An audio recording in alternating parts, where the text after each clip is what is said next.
சங்கீதம் 72. தேவனே, ராஜாவுக்கு உம்முடைய நியாய தீர்ப்புகளையும் ராஜாவின் குமாரனுக்கு உம்முடைய நீதியையும் கொடுத்தருளும். அவர் உம்முடைய ஜனங்களை நீதியோடும் உம்முடைய ஏழைகளை நியாயத்தோடும் விசாரிப்பார்.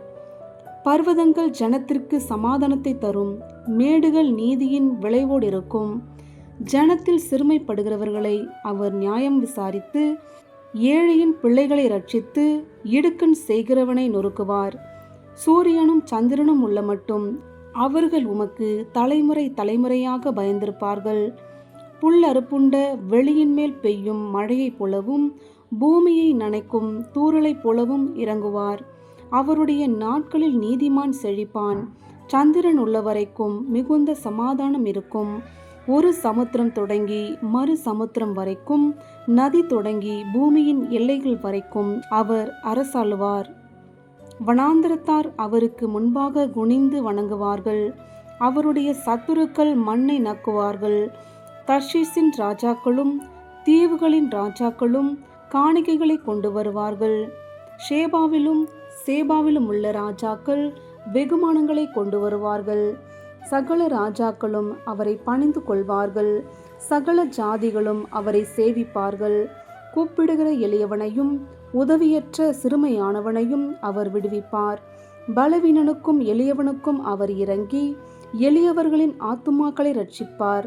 அவர்கள் ஆத்துமாக்களை வஞ்சகத்திற்கும் கொடுமைக்கும் தப்புவிப்பார்.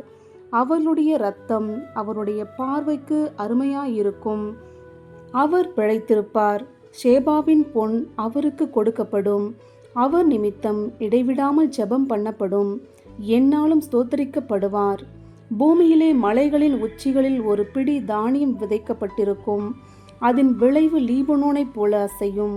பூமியின் புல்லை போல நகரத்தார் செழித்தோங்குவார்கள். அவருடைய நாமம் என்றென்றைக்கும் இருக்கும். சூரியன் உள்ள மட்டும் அவருடைய நாமம் சந்தான பரம்பரையாய் நிலைக்கும். மனுஷர் அவருக்குள் ஆசிர்வதிக்கப்படுவார்கள். எல்லா ஜாதிகளும் அவரை பாக்கியமுடையவர் என்று வாழ்த்துவார்கள்.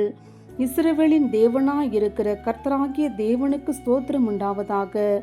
அவரே அதிசயங்களை செய்கிறவர். அவருடைய மகிமை பொருந்திய நாமத்துக்கு என்றென்றைக்கும் ஸ்தோத்திரம் உண்டாவதாக. பூமி முழுவதும் அவருடைய மகிமையால் நிறைந்திருப்பதாக. ஆமேன், ஆமேன். ஈசாயின் புத்திரனாகிய தாவீதின் விண்ணப்பங்கள் முடிந்தது.